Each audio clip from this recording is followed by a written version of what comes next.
నమస్తే, welcome to Leo news. Venu Swamy ఈ పేరు చెప్తే రెండు తెలుగు రాష్ట్రాల్లో తెలియని వాళ్ళు ఎవరూ ఉండరు. ఈయన ఎన్నికల ముందు ఎంత ఫేమస్ అయ్యారో ఎన్నికల తర్వాత కూడా అంతకంటే ఫేమస్ అయ్యారు. అయితే ఈ మధ్య ఈయన చెప్పిన జ్యోతిష్యం ఫెయిల్ అవుతూ ఉండడంతో మరి ఎన్నికలు అయిపోయిన తర్వాత మరి టీడీపీ కూడా గెలవడంతో ఆయనే స్వయంగా ఒక వీడియో అయితే రిలీజ్ చేసి ఇక మీదట నేను జ్యోతిషాలు చెప్పను అని కూడా చెప్పడం మనందరికీ తెలిసిందే. మరి ఈ నేపథ్యంలో ఆయన చిల్ అయ్యేందుకు ఒక పబ్కి వెళ్ళిన పిక్స్ అయితే బాగా వైరల్ అవుతూ ఉన్నాయి. మరి ఆయన ఒక రకమైన దుస్తులు ధరించి అక్కడ పబ్కి వెళ్ళి మద్యం సేవిస్తున్నట్టుగా మరి ఫోటోల్లో లీక్ అయిన పరిస్థితి. మరి వీటన్నింటినీ ఎలా చూడొచ్చు అని తెలుసుకునే ప్రయత్నం చేద్దాం. మనతో ఉన్నారు senior political journalist doctor Durga Vadlamani గారు. నమస్కారం మేడం. నమస్తే. సో వేణుస్వామి ఏది చేసినా సంచలనం అవుతూ ఉంటుంది. మొన్నటి వరకు రెండు రాష్ట్రాల్లో కూడా ఎలక్షన్స్ ముందు బాగా హడావిడి చేశాడు. సో ఇక మీదట నేను చెయ్యను, జ్యోతిషాలు చెప్పను అని చెప్పి కూడా ఆయన ఒక వీడియో రిలీజ్ చేశారు. ఇప్పుడు చూస్తే పబ్లో ప్రత్యక్షమయ్యారు. అది కూడా చిల్ అవుతూ మందు తాగుతూ దుస్తులు పసుపు రంగులో ధరించి కనిపించడం జరిగింది. సో ఎలా చూడొచ్చు అంటారు మేడం ఈయన చేష్టలు, ఈయన బిహేవియర్, ఈయన పద్ధతి? ఇప్పుడు ఈయన వామాచారం అంటాడు. ఈయన సరే, నువ్వు వామాచారం పాటించు, మనకు సంబంధం లేదు. కామాఖ్య దేవిని పూజిస్తానంటారు, మనకి అవన్నీ కూడా అబ్జెక్షన్ లేదు, నీ పర్సనల్ అది. కానీ నువ్వు ఎల్లో కలర్ బట్టలు వేసుకుని వెంకటేశ్వర స్వామికి సంబంధించిన బట్టలు వేసుకుని ఒక పబ్బులో అలా కనిపించడం అనేది కొంచెం చూడటానికి ఎబ్బెట్టుగా ఉంది. ఎందుకంటే ఆయన పువ్వులు చొక్కాలు వేసుకుని చాలా వీడియోస్ మనం చూసాం. మరి అలా వేసుకోవచ్చు కదా పబ్కి వెళ్ళినప్పుడు. అంటే నువ్వు ఒక సంప్రదాయాన్ని నువ్వు కించపరచటానిక, లేదు ఒక పర్టికులర్ వీళ్ళని కించపరచడానికి వేసుకున్నావా అనేది కూడా మనం ఆలోచించాలి. అది బాధాకరం కదా. ఇప్పుడు నువ్వు వ్యక్తిగతంగా నువ్వు ఎలా ఉన్నావో అది మనకు అనవసరం, కానీ పబ్లిక్లోకి వచ్చి నువ్వు ఇలా ఫోటోలు బయటకు వచ్చినప్పుడు నువ్వు ఆలోచించుకోవాలి కదా. నీ ఇంట్లో నువ్వేం చేసినా కూడా ఎవడు పట్టించుకోడు. అందులో ఇప్పుడు వేణుస్వామి అన్నవాడు ఇటీవలి కాలంలో ఆయన బాగా వైరల్ అయ్యాడు. అంతకుముందు ఎవరికి తెలియదు ఆయన ఎవడో. కాకపోతే ఈ వైసీపీకి చెందిన కొన్ని సోషల్ మీడియాలో కొన్ని యూట్యూబ్ ఛానల్స్ ఒకళ్ళిద్దరు బాగా ఆయన వైరల్ చేశారు. మీకు గుర్తుంటే ఈయనొకరు, నరసింహాచార్య అని ఒకరు, ఇట్లాగ ముగ్గురు నలుగురిని వాళ్ళు బాగా హైప్ చేశారు. ఎందుకంటే వాళ్ళు వైసీపీకి ఫర్గా మాట్లాడటం వల్ల. ఇంకా ఈయనైతే అసలు చంద్రబాబు నాయుడికి రాజయోగం లేదు, పవన్ కళ్యాణ్కి రాజయోగం లేదు అని ఇక్కడ. అంతకుముందు తెలంగాణలో తీసుకుంటే కేసీఆర్ ఖచ్చితంగా వస్తారు, రేవంత్ రెడ్డికి రాజయోగం లేదు అంటూ ఘంటాపదంగా చెప్పాడు ఆయన. సరే, తెలంగాణలో ఓడిపోయినప్పుడైనా ఆయన కొంచెం ఆలోచించుకోవాలి కదా, ఏం మాట్లాడుతున్నాడు, ఏం చేస్తున్నాడు అనేది. ఇప్పుడు మనకి జాతకాలు మనకు తెలుస్తాయి అనుకుంటాం కానివ్వండి, అన్నిసార్లు నిజం అవ్వాలని లేదు. నెంబర్ 1. నెంబర్ 2, గ్రహస్థితులు ఎలా ఉంటాయి అంటే అది ఎప్పుడు మారుతుంది మనం కరెక్ట్గా చెప్పగలిగేది అందరూ చెప్పలేరు. నిజంగానే చెప్పేవాళ్ళు ఉన్నారు, నిష్ణాతులు లేరని మనం అంటల్లా. కానీ ఎప్పుడైతే నీ మార్గం మళ్ళించేసుకున్నావో నువ్వు ఇప్పుడు ఒక నిష్టగా నియమంగా ఒక పని చేసిన దానికి నువ్వు సంప్రదాయాలకు విలువనివ్వకుండా నువ్వు చేసిన దానికి తేడా ఉంటుంది. ఇప్పుడు ఒక వ్యక్తి నన్ను అడిగాడు ఒకసారి, ఏమండి మేము విగ్రహాలు చేస్తాము, మరి మేము గొప్పవాళ్ళం కదా అని నన్ను. అయితే నేనేం మాట్లాడలేదు అప్పుడు. బ్రాహ్మలు ఏంటండి గొప్ప, వాళ్ళు ఎందుకు గొప్పవాళ్ళు అయ్యారు అని. ఎందుకు గొప్పవాళ్ళు అవుతారంటే అందరూ బ్రాహ్మలు గొప్పవాళ్ళు అవ్వరు. ఎవడు తక్కువ కాదు ఎక్కువ కాదు. ఎప్పుడు గొప్పతనం వస్తుందంటే ఇప్పుడు నువ్వు ఒక విగ్రహం చేశాక ఆ విగ్రహానికి ప్రాణప్రతిష్ఠ చేస్తారు చూడండి, అప్పుడు ఆ విగ్రహానికి ఒక శాంక్టిటీ వస్తుంది. ఆ చేసేవాళ్ళు నిష్టగా ఉంటేనే అది జరుగుతుంది, ఆ పవిత్రత అనేది అప్పుడు వస్తుంది.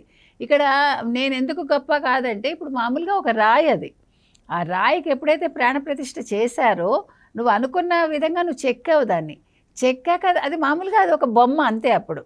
కానీ ఎప్పుడు దేవుడు అవుతాడు? అది ఒక ప్రాణప్రతిష్ఠ చేసి గుళ్ళో పెట్టాక. కాబట్టి ఆ తేడా చెప్తున్నాం మనం అంతే. కాబట్టి ఇప్పుడు ఇతను జ్యోతిషుడు అయితే అయి ఉండొచ్చు, కానీ ఇతని విధానాలు వేరేగా ఉన్నాయి. ఇతను చెప్పిన దానికి వాక్శుద్ధి అనేది ఉండాలి కదా. ఇప్పుడు నాలుక ఎలా మాట్లాడితే అలా మాట్లాడేస్తానంటే కుదరదు. వాక్శుద్ధి ఉండాలి మనకి, మనం చెప్పిన సబ్జెక్ట్ మీద మనకు అవగాహన ఉండాలి. ఇప్పుడు అవతల వ్యక్తి వివరాలు మన దగ్గర సరిగ్గా ఉండాలి. ఇప్పుడు మీరు మీ డేట్ ఆఫ్ బర్త్ ఇస్తారండి, కానీ మీరు పుట్టిన సమయం అనేది చాలా ముఖ్యం. లెక్కలు కట్టాలంటే ఒక జాతకం వెయ్యాలంటే దానికి కరెక్ట్ టైం అనేది చాలా అవసరం. ఎన్ని ఘడియలు, ఎన్ని విఘడియలు, ఇవన్నీ కట్టాలంటే చేత్తో కట్టడం అనేది చాలా ఈజీ కాదు. ఇప్పుడు కంప్యూటర్లో వేసేస్తున్నారు. మీకు ఇంకో విషయం ఏంటంటే కంప్యూటర్లో వేసినప్పుడు ఇప్పుడు ఒక వ్యక్తి ఒక అర్ధరాత్రి 12:50 పుడతారండి ఫర్ ఎగ్జాంపుల్.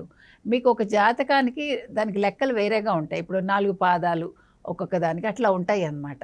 ఈ పాదాలు వచ్చినప్పుడు ఏమవుతుందంటే ఇది ముందుకెళ్తుందా రాశిలో ఉన్నప్పుడు ఇక్కడ 2 పాదాలు ఉంటాయి, లేకపోతే ఒక పాదం ఉంటుంది, నెక్స్ట్ రాశికి 3 పాదాలు వెళ్తాయి. ఇవి జరుగుతాయి. అది ఎందుకు? టైంని బట్టి, ఆ ఎక్యురసీ అనమాట. ఎప్పుడైతే టైం ఎక్యురేట్గా లేదో మీకు అది మారిపోతుంది. అంటే మీరు ఈ రాశిలోకి రావాల్సిన వాళ్ళ నెక్స్ట్ రాశిలోకి వేశారనుకోండి, అప్పుడు మీ ఫలితాలు కూడా తారుమారు అవుతాయి కదా. ఇప్పుడు వీళ్ళు చేసే పని అదే. వీళ్ళు లేదండి ఈయన మిథున రాశే, లేకపోతే ఈయన పుష్యమి నక్షత్రం అండి, ఈయన ఆశ్లేష నక్షత్రం అండి, వీళ్ళు చెప్తారు కరెక్టే. మనకి పేరుని బట్టి ఒక రకంగా ఉంటుంది. కరెక్ట్గా ఇవన్నీ మనం పుట్టిన సమయం, తేదీ, తర్వాత ఊరు ఇవన్నీ కరెక్ట్గా ఉన్నాయనుకోండి, అప్పుడు మీకు ఆ ఫలితాలు వేరేగా ఉంటాయి. కాబట్టి వేణుస్వామి లాంటి వాళ్ళు వీళ్ళు ఏంటంటే మాటల గారడి అంటాం. ఇప్పుడు అడిగేవాళ్ళు కూడా, ఇప్పుడు ఆయన చెప్పేది ఒక విధంగా ఉంటుంది, వీళ్ళు అడిగేది ఒక విధంగా ఉంటుంది. ఆయన ఖచ్చితంగా అడిగినప్పుడు ఆయన మాట దాటేస్తాడు, మీరు అబ్జర్వ్ చేయండి కావాలంటే. కాబట్టి వీళ్ళు వ్యూస్ పెంచుకోవటం కోసం తపన తప్ప అసలు ప్రజలకు మనం ఏమి ఇస్తున్నాము, దీనివల్ల ఎవరు నష్టపోతున్నారు, ఎవరు లాభపడుతున్నారు, ఇది ఆలోచించట్లేదు. ఇప్పుడు జ్యోతిష్యం తప్పని మనం అనంగానే ఆ శాస్త్రాన్ని శాస్త్రంగానే చూడండి. మీరు మీ వ్యక్తిగత ప్రయోజనాలకి వాడుకోకండి. నెంబర్ 1. నెంబర్ 2, ఈయన చెప్పిన ఈ జాతకాలని నమ్ముకుని చాలామంది బెట్టింగులు కాశారు. మీకు గుర్తుంటే ఒక అతను 30 కోట్లు బెట్టు కాసి దాన్ని తీర్చలేక అతను ఆత్మహత్య చేసుకున్నాడు. మరి వీళ్ళందరూ బాధ్యత వహిస్తారా అండి?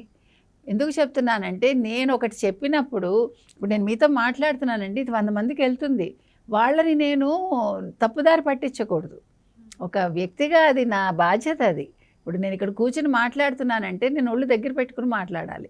దానివల్ల ప్రభావితులు అవుతారు. ఇప్పుడు చెడు చెప్పాను అనుకోండి, తొందరగా ఎక్కుతుంది మనుషులకి, మంచి కంటే కూడా. కాబట్టి ఒక జ్యోతిష్యం చెప్పాడు అంటే మనుషులకి ఎలా ఉంటుందంటే నమ్మకాలు ఎక్కువ, ప్లస్ మనది వీక్ మైండ్ ఉంటుంది. మనం ఏం ఆలోచిస్తామంటే, నాకు ఇవాళ తొందరగా ఏదైనా ఒక మంచి జరిగిపోవాలి, దానికి ఎదురువాళ్ళు ఏం చెప్పినా నేను పాటించేదానికి రెడీగా ఉంటాను, పాటించేస్తాను నేను. అలా కాకుండా నేను కొంచెం స్ట్రాంగ్గా ఉంటే ఇవన్నీ నా మీద ప్రభావం చూపించవు. కానీ మనిషికి ఆశ ఎక్కువ అండి, రేపు ఏమవుతుందో తెలుసుకోవాలని కుతూహలం ఎక్కువ మనకి. అందుకనే మనం జ్యోతిష్యాలు నమ్ముతాం. పూర్వం ఇలా జ్యోతిష్యాలు ఎవరు చెప్పలేదు. ఇట్లా బయటకు వచ్చి, ఇప్పుడు మీకు ఎవడైనా చెడు చెప్తాడా? Very few people. అది కూడా మీరు పర్సనల్గా అడిగితే ఇంకా తప్పనిసరి పరిస్థితుల్లో చెప్తారు తప్ప చెడు ఎవరు చెప్పరు, చావు ఎవరు చెప్పరు. మంచి కూడా అయ్యేదానికి అవకాశం ఉంది అంటారు, కానీ 100% ఘంటాపదంగా ఎవరు చెప్పలేరు. ఇప్పుడు మనం కూడా చెప్పాము, చంద్రబాబు నాయుడు గారు గెలుస్తారని చెప్పాము, 140 సీట్లు వస్తాయని చెప్పాము.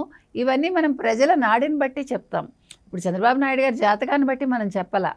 ఈవెన్ జనసేన గురించి కూడా మనం మాట్లాడాం. ఎందుకు మాట్లాడాం? బికాజ్ మనకి ప్రజల నాడి తెలిసింది కాబట్టి, అక్కడ ఉండే స్థితిని బట్టి, అంటే అక్కడ ఊర్లలో నియోజకవర్గాల్లో ఏం జరుగుతుందో తెలుసు కాబట్టి మాట్లాడాం. కానీ జ్యోతిష్యం ప్రకారం మనం చెప్పలేదు. కాబట్టి నేను చెప్పొచ్చేది ఏంటంటే, వేణుస్వామి లాంటి వాళ్ళు మంచి కంటే చెడు ఎక్కువ చేశారండి.